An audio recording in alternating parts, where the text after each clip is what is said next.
Welcome back to the Hit Show podcast. I got a special guest. I can't even really call him a guest because we podcast a lot, but the CEO of Brothers of Sobriety. I got Cleveland Showtime Holmes in the building. What's going on, people? What's going on, y'all? Appreciate you. One thing I got to say about the sober group, I'm really impressed because you are really sober and you're leading by example, I will say, because a lot of people that have these different groups don't lead by example, and you're actually drug-free and alcohol-free.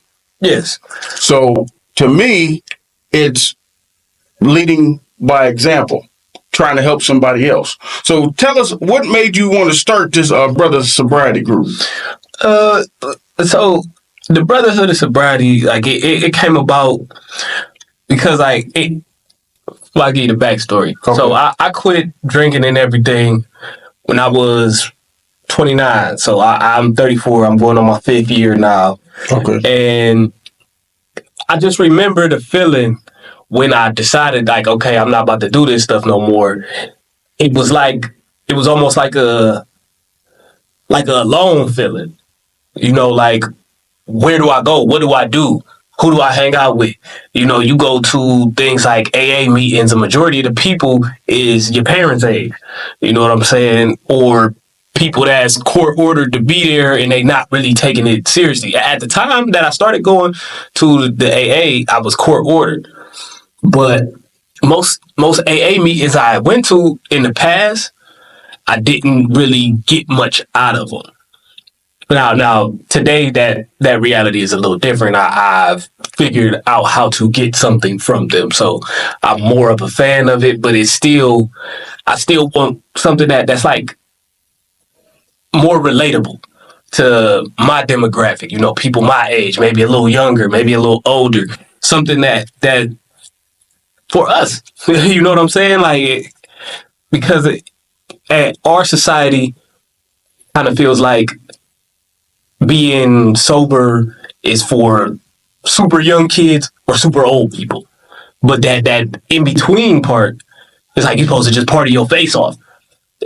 When in reality, there's a lot of us out here dealing with alcoholism, drug habits, but it's viewed as this is what you're supposed to be doing. Listen to the music, watch the party. You know, you're supposed to be partying. Right. But it's a lot of people not handling their business and they're actually like going through crises. and there's a lot of it is drug and alcohol related. Like people are full blown alcoholics. And just because you're 30, it's acceptable.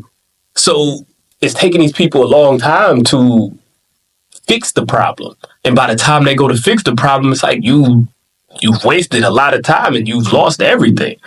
You know, and I'm trying to create a space where these people who I know there's people out here who are thinking about this, but they don't really feel, they don't want to feel left out. They don't want to feel like an outsider. So this is the thing. Depending on the people you're around, right? Because I used to be a big drinker, didn't really get into drugs. And the people I was around, which still are my friends today, some of them were into drugs and alcohol, but they were never the type of people to where I say, I don't want to drink. They would force you. If you don't want to drink, don't drink. Just enjoy yourself. Right. So it also that's the biggest thing, I think, is the peer pressure, the people you're around. Yes. Because like you said, you don't want to feel left out. And then now I don't have no friends because I'm not getting higher, I'm not getting drunk. And I think that's what keeps people from actually being sober, is the people they're around. That's definitely a huge component of that. Probably the single biggest. If all my friends are partying or all my friends are drunk, because like still to this day, I got cats that I call my brothers. They still drink. Right. Do I hang out with them as tough as I used to? No, but then again, I don't hang out with anyone as much as I used to because now I have like a bigger family. Exactly. And I'm focused on other things that I put on the back burner to go drink and party. Exactly. You know, the things that I probably would have done already. Exactly. So, but the people you're around is definitely a huge piece of that. So I'm trying to create a network or a space where there's people that are cool. You know, like for all intents and purposes, like I feel like I'm still a cool person where I'm not just like, oh, that's just boring old Cleve. He don't do too much of nothing. That nigga just don't drink. He just sit at home and like I still like shit. How's that boring? To me, boring is fun because you can make fun out of boring depending on who you are. I don't always get drunk and all this other stuff, but we've been around me and you have fun together. Yeah, and we don't get tore up. Right. You don't have to get tore up to have fun. Right. But like that's us two. Right. Now, my homeboy might feel different when he's with a different group of people. I get you. Where like you sitting with these cats and they all drinking, it's like, oh, okay, I have one with you. Where if you were sitting by yourself, maybe it would have been easier to not do it. I guess what I'm just really wanting to create this safe space that actually makes sobriety look appealing.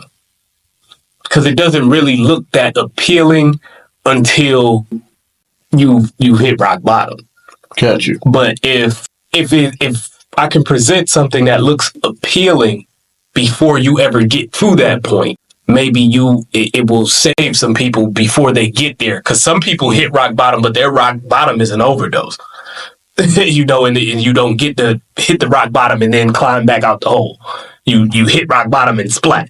Exactly. So I'm just trying to create a space where it's like, hey, look, you know, that shit that you thinking about in the back of your mind, doing that sober life that you thinking about, living in the back of your mind, is actually still cool. It's actually still fun things to do. Like when we were children, we had fun. We all weren't high-ass 5-year-olds, and we enjoyed life. We were sugared up, but not high. Right. Yeah, you might have had a non-later coma going on, but I'm high off non-laters and Laffy Taffies and shit, but you still had fun. And what I've realized through this time of being sober is a lot of that stuff you enjoy as a child, you still enjoy as an adult. Exactly. Like we like to be like, oh, that's childish. A lot of that childish shit, it's fun. It's fun, or it evolves. You know, you take it to the next step. Maybe I used to like jumping out of high trees and shit when I was young. Now I go skydiving. Right. You know what I'm saying? Like it's levels to it. I still get my thrills a lot of the same ways I did when I was a kid. Like me, I still like go-karts. Yeah. I love go-karts. It ain't nothing wrong with that. Like, that's fun. When I was a kid, I still like it. That's some shit that if you sitting around drinking all the time, you're probably not going to go do. No. Because you like, shit, I'm drunk. I don't even want to be out driving. But sober, you can go have fun and do it. You like, I'm looking for something to do. I got the energy to go do it. These go-karts might be 45 minutes away, but you don't mind going and going to find them. Right. And doing that shit. Or you might go play fucking putt-putt or something, you know, just different shit. I will say, drunk bowling is the best. There's nothing, sober bowling's fun, but drunk bowling is the best. I used to like drunk bowling. Now I do sober bowling and I bowl way better. I didn't say I wasn't a better bowler sober. I just said it's more fun because after the, what do you call it, the ninth, whatever, what is it called? Frame. I have like 13 points, you know? Yeah, a point and a half each. Yeah, see, a score like that, I'm not even playing against you. I'm not even playing against you. We both one game, I'm out of here. Oh, man. But the same thing what we're trying to say, the same things you can do under the influence, you can do sober and still have fun. Yeah, and it's like in today's society, we combating like that lifestyle on a daily basis. Like it's everywhere. It's everywhere. You watching TV, there's liquor commercials, there's beer commercials. Every commercial with a drink in it is this great party going on, or it's this lovely nightcap going on. When in reality, most of the times you drinking, you at this same little bar, niggas not really partying, they just sitting down getting drunk. Or you sitting at home with your homeboy drinking. It ain't no lovely nightcap. It's you and the fellas. Or it's you, maybe it's a couple females. You and your woman. If both of y'all drink together all the time, y'all probably get the fussing and shit. Right. You know what I'm saying? But sometimes, but everybody that drink couples don't mean they always, when they drunk, fight. But there are those two, like, as soon as they get drunk, we about to leave. I'm talking about the ones that have a problem. Oh, yeah. Now there's some people who can drink responsibly. They can be out, they can have 2 drinks, and they can say, oh, no, I don't want any more. I'm going to drive when I leave here. Right. And then I still stay in the space. Right. Enjoy themselves and go home. Exactly. I envy them. Like, I cannot do that. Like a responsible adult. That is I cannot do that. I don't know what the fuck is wrong with people that can. Something's wrong with them. They're like Marsh. I mean, I can't, there's days I go to the bar and don't drink. I just go eat and get some juice and bottle water, eat, talk, and go home. There's plenty of times I go and not drink. I think going and not drinking. It's not for the alcohol. I think going and not drinking is easier than going and having a drink or 2 and then leaving. Yeah, because once that first and second drink, and then you're talking to somebody, and you like, if I don't have a drink, it's easy for me not to drink. If I have a drink, it's hard for me not to have another. That's how I am. Yeah, I understand. If you read the little excerpt, you might be an alcoholic. Probably so. It says, if when you want to, I'm paraphrasing because I'm getting it wrong.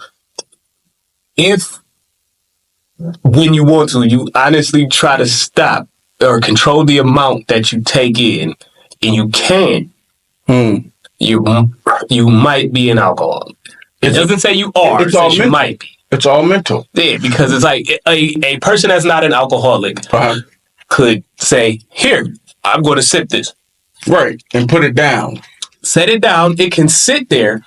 They can engage with you and talk for as long as y'all sitting there, and they are not concerned at all with that drink that's sitting there next to them because they said, I'm just going to sit there. I can't do it. I can't do it. I can't do it. I would, if that was a 5th, I would drink the 5th. All of it. I would try. I would drink until either the liquor was gone or I was asleep or I left from it around it. So let me ask you this for the people that like you that had a problem, right? Because you can't quit cold turkey. Why? Because I'm going to be honest. When you try to quit something cold turkey, you go back to it. And I'm going to be honest, because I used to smoke. I couldn't quit cold turkey. So what I would do, because I smoked cigarettes, I went up to a pack a day. So what I would do, I would lay 5 cigarettes out a day for a week. Smoke that 5. The next week, I'm laying out 3 a day. That's all I smoke. The next week, 1 a day. The next week, none. And that's how I quit smoking. But I had my mindset, this is what I really want to do. So with people, when you stop drinking, don't quit cold turkey. Okay? If you drink a half a 5th once a week, cut it down by half. Say, I'm only going to drink, because you can't just quit cold turkey. Different strokes for different folks. I quit cold turkey. I quit cold turkey. I had to. But see, I can't control the amount I drink if I'm drinking. So I can't. That's not me. Okay. If I got a pint and I say, okay, I drink this pint a day, or I drink this pint and a half a day, I'm going to just take it to half a pint. Or just buy half a pint, not a whole pint. And then I'm going to go back to the store. No, see, now I'm drunk. Like now I got a little buzz going and I need to finish. That's when you're not trying to help yourself. You got to have a mindset, okay, if I'm going to quit, I have to quit, but it's not going to be today. It can't be just, if you're a true alcoholic, you can't just stop. You have to. Unless it's like life-threatening. You have to. All I used to do was drink. You can't, trust me, I quit 2 or 3 times. I was sober for 2 years, then started back up again. You can't just stop. But I don't know. It tastes too good. I don't know if it's called quitting if you're doing more than once. It's like you took a break. It tastes so good. On tap. Yeah, that's on tap. That blue moon with the orange tastes so good. You can't just quit. And look, people right here, we are seeing alcoholism right here in the moment. This is alcoholism right here. I'm being honest. It tastes so good. This is what we're talking about. You might just want to cold turkey. Might just want to Maybe so. Maybe so. But what I'm saying, and even like with cold turkey, they have detox centers. okay, Because actually, cold turkey and alcohol can be dangerous depending on your level of alcoholism. See, how I did it myself, I had some court shit coming up because I went out to Puddin' Bay. I got arrested. I was already on probation. So I wasn't even supposed to be in Puddin' Bay. I wasn't supposed to be leaving the county without telling my PO. But I'm grown. Fuck you, dog. I'm not telling you shit. Right. I'm not asking you for permission. I'm going. So I went, I got arrested. I got out. I come back. Now I'm nervous. Because it's like, damn, he gonna find out. And I didn't like that feeling. See, me, I'm not like a person that operates in fear. Like I don't like the feeling of fear. I'm like, people, they have the fight or flight response. Mine is fight. right. So like, if I feel scared, I get angry and I want to do something about it. I got to eliminate this fear because that's such an uncomfortable emotion for me. Got you. So I get up one morning. I got my little liquor left from the day before because I was by my little fifth. And so I have something left in the morning. Look, this is how ill I am, right? I got the bottle. I'm in the bathroom brushing my teeth. Bottle in my hand. I'm about to hit that motherfucker. That's true alcohol. I'm about to, and I'm like, and I just poured that shit out. I called the guy that's my sponsor. Well, he wasn't my sponsor at the time, but I called him. I said, hey, I'm probably about to go to jail, but when I get out, I like to start working with you. He like, we can start right now. So the part of AA that I agree with the most is the 12 steps. See, when those are not something that like, okay, you can tell me your story. You can tell me whatever you think about something, however you interpret life. It can hit or it cannot. The 12 steps, I think, are they're exact. This is what this is. It's not open to interpretation, and I think they work. They're well thought out. Whoever, when they came up with those, they did what they were supposed to do. So I do agree with those. So we did like steps 1 and 2 right there on the spot. I ended up not going to jail for a couple days because, I called my PO, told him what happened. Because I was at the point where I'm like, I'm fearing this man that I'm not even scared of. Like, I'm not scared of you. Why does this man have this power over me where I'm feeling nervous so that like I'm like, nah, I ain't living like this. I called him. What's up? This what happened. What you want to do about it? He like, well, on your report days, come down and we'll figure it out. I already knew what that meant. That meant I'm locking you up when I see you. Pretty much. So I didn't go on my report day. I got all my shit in the line. I finished my work week out, so I made it to the end of the pay period. So that way I knew once I got locked up, I had a check coming. Right. And then I just turned myself in when I got ready, which was a few days after that, and went on about my way. I ended up sitting down for a month. Because I was on probation, they ended up only giving me a month of the time. I got out, and I haven't drank since the day I poured that shit down the sink. That's good. But see, what you're telling the people is it's a mental obsession. It's a mental obsession. It's a mental obsession. And when we do these cleanses, like you see people online do these cleanses, sometimes we need a mental cleanse. We need to clear our minds because the reason is not that you're alcoholic because you don't have nothing to do. You are alcoholic because it's a reason you are alcoholic. Yes. It's a reason why somebody's a drug addict. It's a reason for everything. You might be an alcoholic because you lost your mother, or you might be an alcoholic because you lost your wife or your best friend. It's a reason. So instead of us trying to say, you're an alcoholic, okay, why are you this? Okay, oh, this is why? Well, let's try to do this to help. And I figured out when I was looking at your page and you were setting these weekly challenges out. One thing I did see today when you said, write something down positive that happened today. Because a lot of people pick up the bottle and pick up drugs because there's so much negative in their life and they don't have anything positive. But once you said, write something, what happened that was good today? Write that down. That way you can go back and say, you know what? Something good did happen today. I don't have to drink or I don't have to do that drug. And I seen that on your page. Yeah, and like that mental, you're correct when you say people are alcoholics, addicts for a reason. Yeah. But that reason varies. That's another reason that I do agree with the 12 steps. Because in those 12 steps, you end up looking for that. You end up seeing the reason. You see these lists of resentments and wrongs that you've done, and you end up admitting them to someone. Gotcha. So if you get into that, it's good to pick somebody you trust or somebody that is a complete stranger that you feel comfortable saying some shit to. Gotcha. Cause I didn't unloaded some shit on a random person at a bus stop. Like, hey man, look, I know they probably was looking at me like, why the fuck is he telling me this? And it's like, you don't know me. So what really stuck out to me, like you said, the in-between people, not kids or old people like in their 25, 30s, they feel like they have to do something. You're kind of right. Because not too long ago, 14, 15 years ago, I was in that 23, 24, where I was always felt like I had to.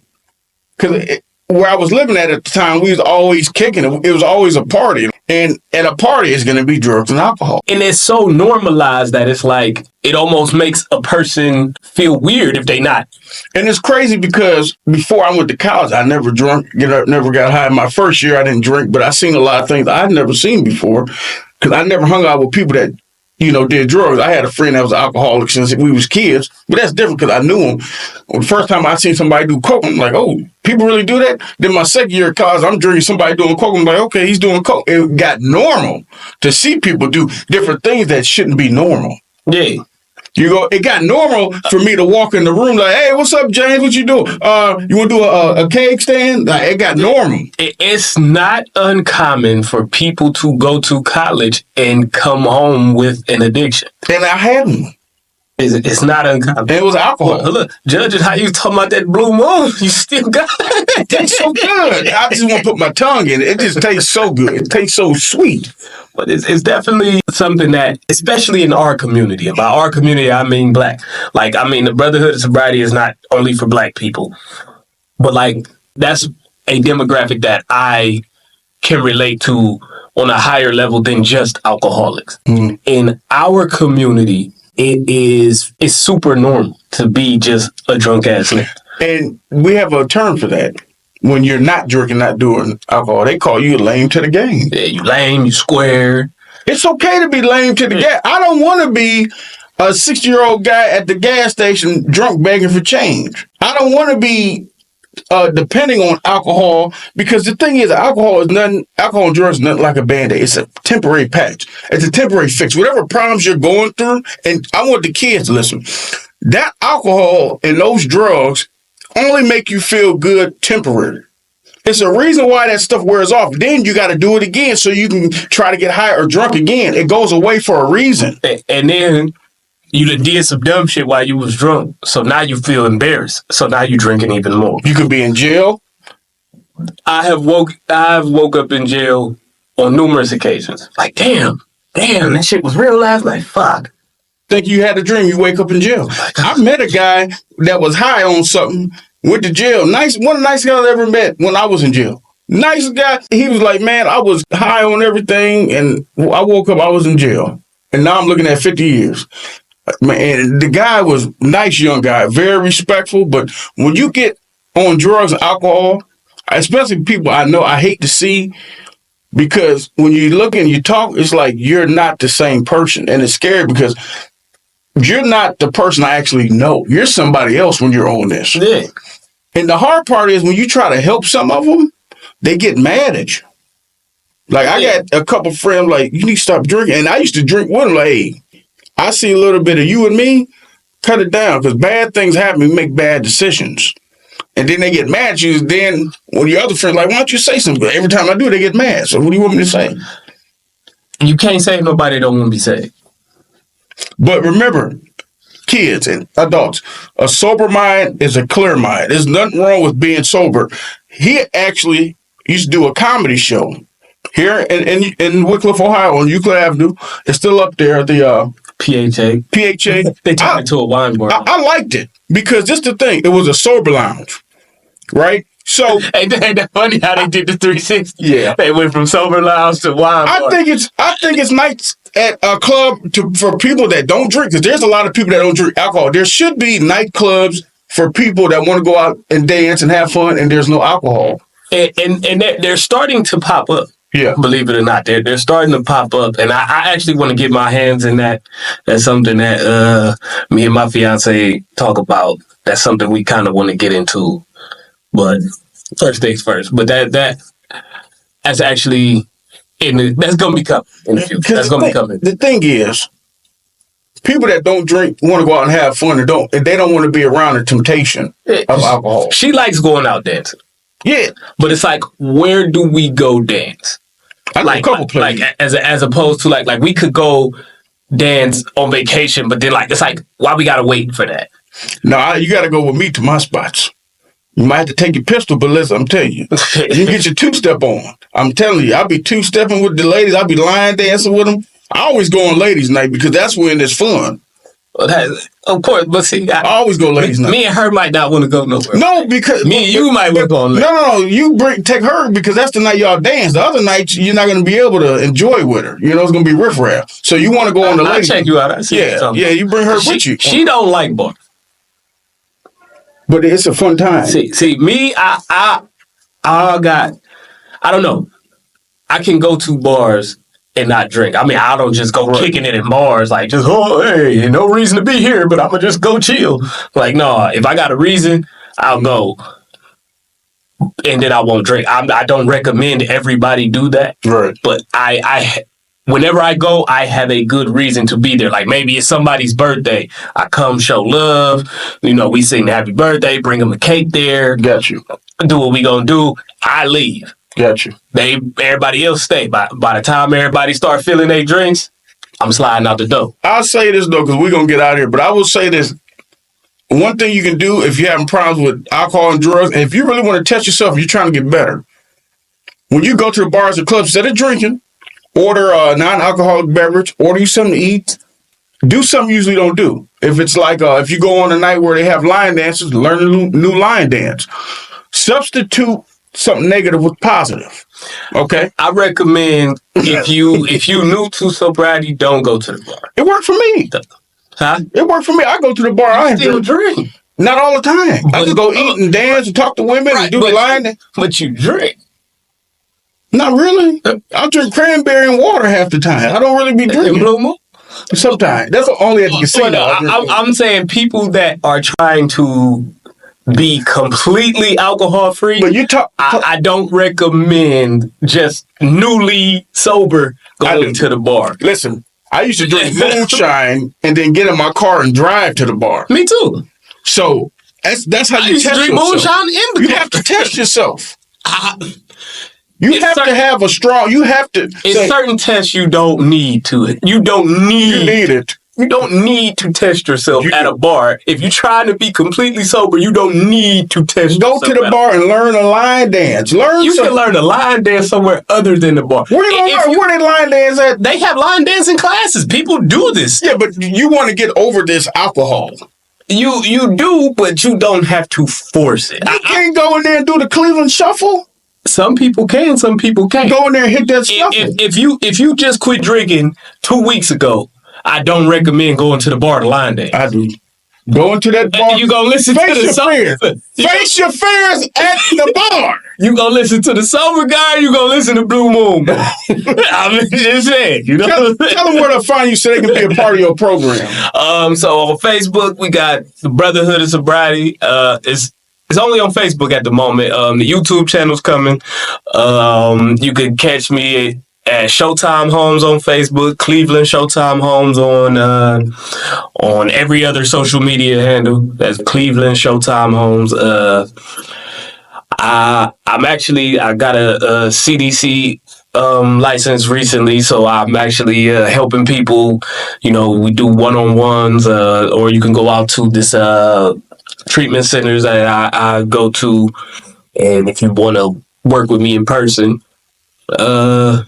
yeah, I'm out here. Man, look, meet us at the bar. We're gonna hit the booty bounce. Let me see that booty bounce. Let me see. Do they know that outside of Ohio? Is that just I don't Ohio know. line dance? I My don't bad. know. We big in Ohio. We big on line dances. So You go get drunk with James if you want. no, look, y'all come with me. Well, We you go to the bar. We gonna drink water and cranberry juice.